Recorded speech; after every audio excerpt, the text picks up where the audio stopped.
welcome to my channel. It is your girl Shanice here. If you are new here, welcome. Don't forget to hit that subscribe button. If you are a returning subscriber, hey, how are you? Welcome. Everybody come on in, pull up a seat, because today's video is going to be a good one. So I've actually never talked about this. I talked about it briefly in my Costa Rica, EF Costa Rica review. If you are interested in that, EF Ultimate Break Travels, I have that here along with all of the trip. I mentioned that I had taught abroad before, and someone commented that they would like to learn more about teaching abroad, but they didn't know where to start. So I figured, you know what? It's about time that I did this video. That was just more motivation to do it. So here we are. So for those of you who don't know, my background is in education. I have a degree in elementary education with endorsements in special ed and reading, and I taught abroad in Kuwait, over in the Middle East, yes, that Kuwait, for 4 years. And overall, to be completely honest, I had an amazing time. I mean, I learned so many things about myself, about the world, about being a woman, about being a black woman, about being a black woman in other places. I have some of the best friends from that time, people I literally still talk to today, who have become some of my closest best friends. And of course, I got to travel the world and see places that, you know, younger me never would have thought I would have been able to experience. So overall, of course, it has its ups and downs, but overall, I really did enjoy my time abroad and my time in Kuwait. And so that is what I'm going to share with you today. And I have my little notes here, so if I'm looking down, don't judge me. I just want to make sure that I'm very thorough and very clear, and that I get everything out that I wanted to say. So, like I said, my background is in education. I taught in Kuwait for 4 years. The first year I taught in Kuwait, I taught at an all-boys school, which is a very interesting experience. And then the final 3 years, I taught at a school that had both genders, and it was more diverse. So I actually had a couple of kids from America. I had like a little Korean girl. I had a couple Egyptian kids. So like it was much more mixed versus when I did the all boys school, it was basically all Kuwaiti boys. So very interesting. So that's one thing. If you're thinking about teaching in the Middle East, you do have that option. There are, not all of the schools are split by gender, but a lot of them are. So make sure that you're paying attention to that. If you were planning to teach in the Middle East, make sure you know, is this an all boys school, an all girls school? And sometimes they'll even have it in the ads. We'll get into that later, but just keep that in mind, that that is an option that you have if you choose to teach in the Middle East. I taught in Kuwait for 4 years, absolutely loved it. Didn't know anything about Kuwait. None of my family had really been out the country like that, let alone plan to live out the country. So I was coming into this fresh. Like I had no background in it at all, really hadn't even traveled myself at all. So I was coming in here just like blank slate, knowing anything. So what prompted me to even look up teaching abroad was I originally had planned to get my master's in London. I had been accepted to a school and everything, and I was like, well dang, actually I should teach first, because like what if I hate it? What if I actually don't want to teach? So I was like, let me teach first and then go back and get my master's if I want to do that. But I still wanted to go abroad. I didn't think it was an option, but I literally just searched it, right? So I'm like, if I can go to college abroad, I could probably find a job abroad as well. So this is 2014 is when I graduated, 22 years old, fresh. So I'm like, okay, teaching out of the country. And a bunch of stuff popped up, clicked on one of the first ones I saw that was free. One of the first companies that'll help you get abroad. Long story short, boom, bam, pow. I ended up with a job a month after that. So that's how I got to Kuwait. That's what I did there, enjoyed it. And so now I'm going to share with you, get right into it, things that I wish I had known and things that you should do before you start the process of looking at jobs. So first, have your passport ready. I know that sounds like something that's so obvious, but you will be surprised. Make sure that your passport is valid. I think it has to be more than 6 months. I'll go back and correct this if I'm wrong, but just make sure it's fresh, up to date, and that you don't have to renew it anytime soon, because baby, you're gonna be swiping and scanning and sending that passport up and down everywhere for the next couple months. So make sure your passport is up to date, okay? Have your transcript also ready. Now for me, since I hadn't graduated yet, but I had the job, I let them know that I would give it to them as soon as the semester was over. Get the transcript ready, official transcripts ready, so that you can send them, scan them, do whatever it is that you need to do, get your transcripts ready. Any relevant teacher certification. So like, I have my endorsements in special ed and reading. Make sure that you include that and that you have that on your degree. I think mine is on my degree. Does it say that? Or on my teaching certificate? I haven't looked at it, but make sure that that is clearly out there, because having those special certifications bumps up, just like it does here, right? If you have an endorsement in special ed or reading or whatever, employees are or you're bilingual, things like that, employees are looking at that. It's the same thing abroad. So any of those certifications that you have, maybe make sure that they are ready, present, and include them. Recommendations. I feel like, how many recommendations did I need? I think I needed 3. Regardless, get 5. Just in case. Ask, even before you start, just say, you know what? I'm going to be applying for jobs. Would you even be interested in giving me a recommendation? I would just go through, check off 5 different people, and then when you get ready to send them letters out, they already have been thinking about it. It's already in their head, and just make sure you give them enough time. But I would say have 5 people, just to have like 2 as a backup, right? Because that's what I would have done if I would have known all of this before. And obviously make sure your resume is up to date. Hopefully that's, we know that, but just in case you don't, you want to go through the list. Make sure that you have your resume ready, and of course include any relevant work that you've done with kids, any of it. So I put obviously all of my student teaching and when I was working in summer camps as a camp counselor, all that. Put everything in there, include everything on your resume. Here's another thing that I would do, because there's honestly so many options. Like once you start looking, it can be like a rabbit hole going down and just looking at all the different amazing schools around the world that you could have the opportunity to work with. But I would make a list of my dream school. What is it in a school that I'm looking for? So that could include things like class size, what the break schedule looks like, salary, what the health insurance is like, taxes, because some places like Kuwait, I was making tax-free money there, but other places, you're not gonna always get that, right? So make sure you think about that. The student demographics, like I said, I taught at an all-boys school the first year, and in the last 3 years, I had the mixed genders and all nationalities. So decide, maybe you are a person that's like, you know what, I just want to teach girls, or I just want to teach boys, or I need a very diverse, group of students.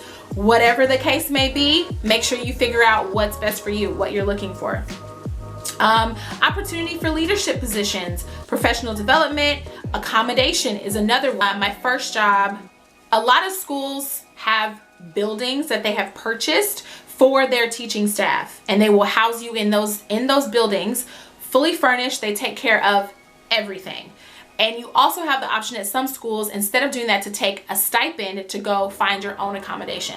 I would not recommend that for a first year teacher. If you have the choice, I would take the housing, right? Because it's already complicated. You're moving to a new country, new culture, new language, lots of different things going on. So I would take it there. Now, I will say for me, I thought the apartments to be free and fully furnished, and I thought they were fine. And of course, you were able to swap things out, buy, if you want a different mattress, if you want a different couch, if you want a TV, whatever. But they are not, that first apartment I had was huge. It was really big, like pretty. I wish I should insert some pictures. I'll insert some pictures here just to show you guys kind of what it looks like. The living room was just massive.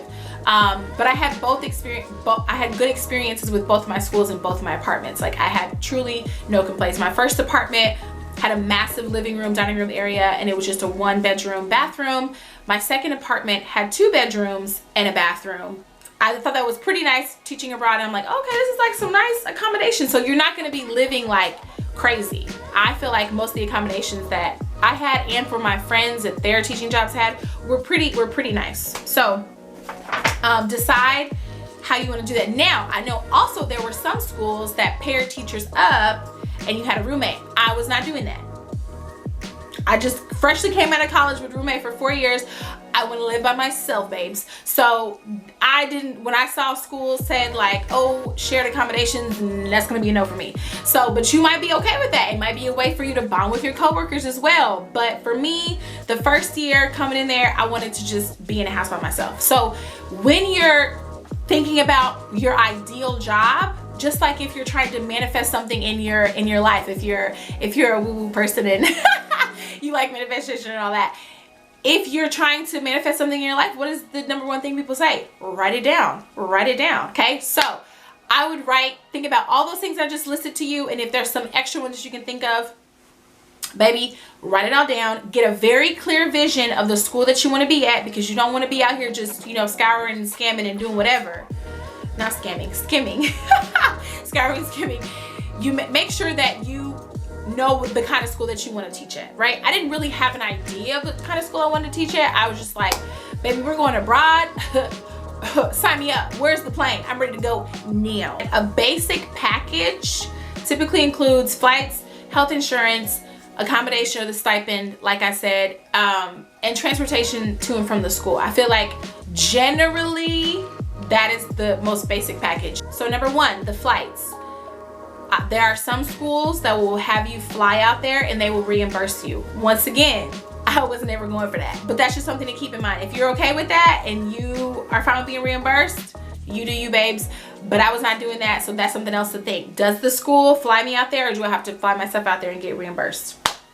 Because what y'all gonna learn and find out, stuff does not operate the way that I feel like we're used to operating it here in the United States, especially in the Middle East, which I actually grew to love, the kind of slower, more inshallah, like it's okay pace.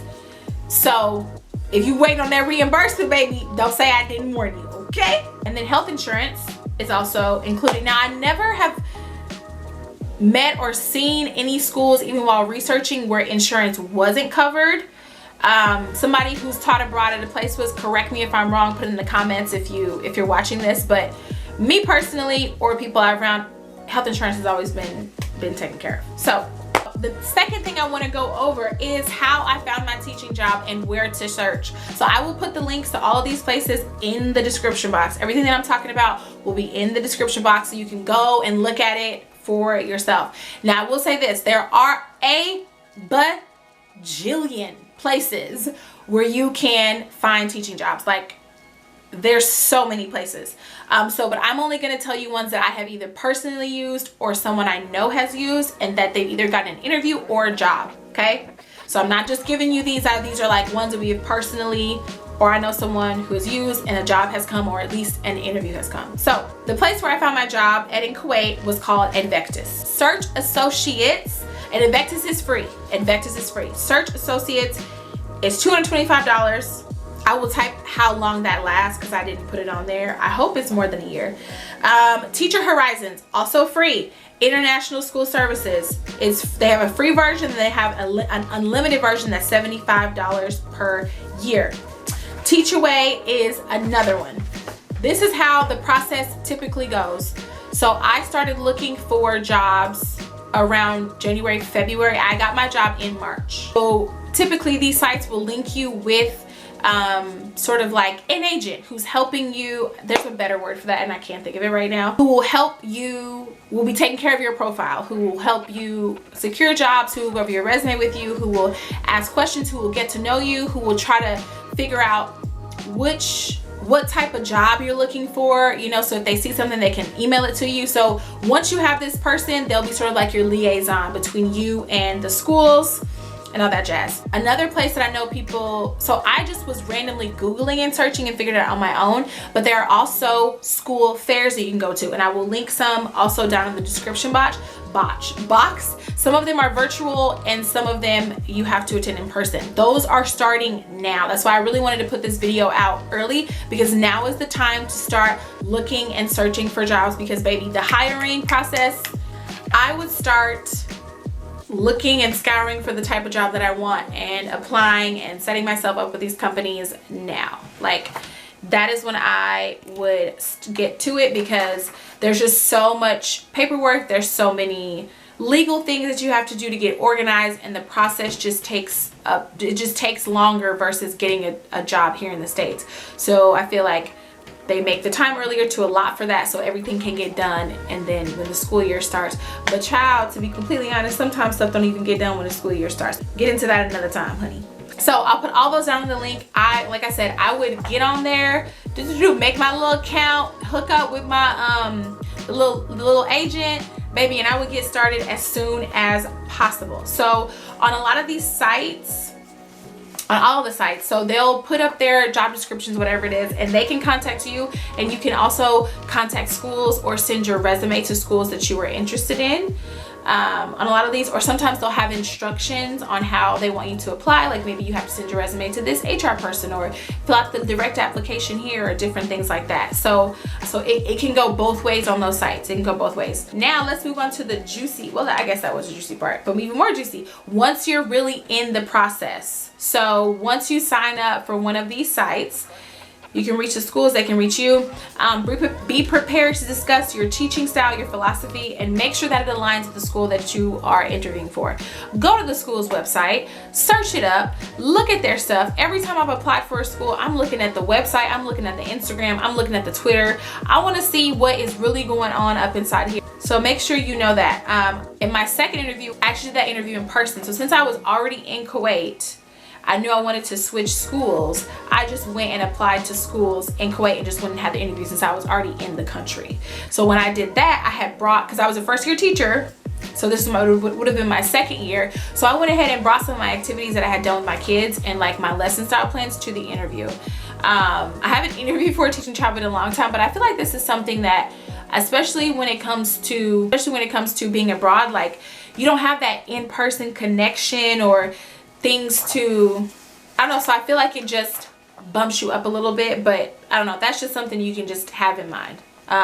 Just to have examples, like if you say, oh, my teaching style is this, boom, and we did this, pow, pow, pow, maybe that's what you want to do. But just make sure that you know the kind of teacher that you want to be and all that. Again, like I said, research the school as much as you can. I think Search Associates actually has, I never use that one because it's expensive, actually has reviews to check out the schools from like other teachers. So that's kind of cool. I think it's either that or it's ISS. It's one of those has it. Look at the reviews, do as much research about the school as you can, because I would hate for y'all to go somewhere and you absolutely hate it. Now granted, like I said, everything that glitters is not gold. It's not going to be perfect. There are going to be some things that are going to irritate you, but hopefully it's minor things and not really big things when you get there. So just make sure that you do that. So during the process as well, if you do manage to get an interview, ask to exchange an email with a current teacher. I would personally ask for two. I would ask, I want the fresh teachers that just got here, and I would also like to talk to someone, who's been there for a while, because I don't know, it's kind of a red flag if like you don't have no veteran teachers, low-key. Like it's a little bit of a red flag. But again, we can get into that at a different time.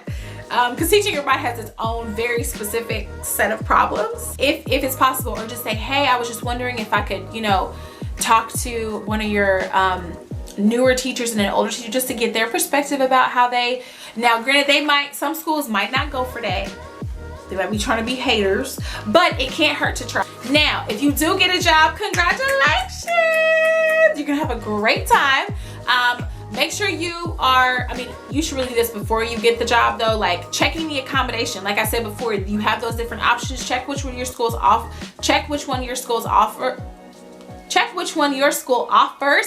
Get pictures, ask them what's already in the apartment that's already included in there, and start thinking about maybe if you want to get something different or get some more stuff, or once you stack your money, you kind of have your idea. Now I wouldn't say go out and buy a whole new thing, but you might want just a little extra stuff on the side. If you're just staying for like a year, then maybe you don't want to buy anything new for your apartment. But if you think that you're gonna be there for a while, then it might be worth the investment to get some stuff.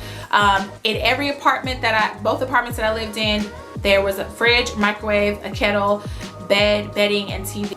I had a washer in the second apartment, but then I bought a dryer, which I got from, sorry, I was trying to think, and then I got a dryer from another teacher who was leaving, which is also the kind of cool thing too, is because people funnel in and out. You get new people leave all the time, and a lot of times, of course, the teachers are selling their stuff. So also, if you're planning to stay a second year, the end of the year is a great time to get some of that stuff from the old teachers. So keep that in mind as well. As far as bringing stuff there, all I brought was my clothes. I did bring some books. I brought some teaching stuff. Now, I will say in Kuwait, it was tricky to find teaching stuff. I think there was one store, I can't remember the name of it. But you're not gonna just be like, oh, if I don't get something here, I can just go to Walmart or Target. Baby, ain't no what. We're going to the store next to the Bacala down the street. Like, baby, ain't no supermarket or Target. So, and you kind of find things like there's like little corner stores. I would compare them to like Dollar Trees or Dollar Generals, where you could just go in and get like a bunch of random stuff. So random stuff like that you can find. But as far as like how we have it here, like, I can go to Walmart, I can go to Target, whatever. I can easily ship it on Amazon. So all that stuff gets very, very, very, very tricky. So I wouldn't go crazy, but if like you have a specific theme that you really want to do in your classroom, I would bring that stuff for that theme. Like paper products and stuff like that, if you possibly could, I would bring that, just because you might not find that specific thing over there when you're there. So that was the one thing that was a little bit tricky. Okay, money. Okay, figure out another thing to keep in mind. Which currency will you be paid in? Are you going to be paid in USD, or are you going to be paid in Kuwaiti dinar? Figure out what that is going to be for you and what that's going to look like. We got paid in the KD, baby. That was the best time. That 3-for-1 conversion, baby, felt like $1 million. So yeah, figure out and if you want to be paid in USD, or if you want to be paid in the currency of wherever you are. So figure out how that works best for you. Also, on the same thing of money, taxes. Figure out your taxes, or figure out a plan for your taxes. Like I said, when I was in Kuwait, everything was tax-free. I still filed my taxes. There's like a form that says, did you live blah, blah, blah, here for 6 months, whatever. You fill that out, and you don't owe the US government anyway, because you're not living there, which was great, because y'all don't even know where my money. But other places, I think China does taxes. So check to make sure, do you want to be somewhere that one of these tax-free, or do you not mind paying taxes if you're going to a particular or a different location? On the thing of money, obviously stack your ducats now. When you first get there, you're not going to get a paycheck, but the majority of schools, I've never seen a school that doesn't, will give you like an arrival stipend. It's not a whole bunch, but it's enough to get you through into that first paycheck. But I would still bring my own money, right? Because one thing about me, when I first got to Kuwait, I'm gonna pause for a brief story time. Again, I didn't know anybody when I first got there. Never been out the country by myself. So I literally got there and I was so excited. Like I actually found my old tweets from when I got the job in 2014, and I was like, oh my God, I'm living for Young Chinese. Like, girl, you was lit. And I got off the plane, and it was like later. Met up with the teacher who was in charge of like coordinating everything. They gave me our stipend. Tell me why I went to my house and I was like, no, I need a phone. I started roaming around. I made friends with the guy at the corner store. He let me use his phone to call mama. I was having a grand old time. But it's because I also knew I had an extra little money, you know, to get me further. So I was okay with going out and buying something. And of course, and plus I wanted to explore. I was like, oh my gosh, I'm in this new place. This is my new home. Like, let me hop out. So the next day when I got to school and I already had my phone, she was like, how did you? And I was like, girl, one thing about me, I'll figure it out, especially in a new place, a new country. Like, I don't know. I just like, I think that's why I love traveling. Like, just explore some shit, figure it out. Like, it's fun. I love it. Anyways, story time over. So make sure you bring a little bit. I would say at a minimum $1,000, regardless of where you're going, because I feel like with the stipend the school will give you, you will be all right. You will be all right until that first paycheck hits. So I would say at a minimum $1,000. That's just me. And I'm not saying you need to spend all of that. That's not, don't be like, she told me to, no. Just in case anything happens, you need to get something extra.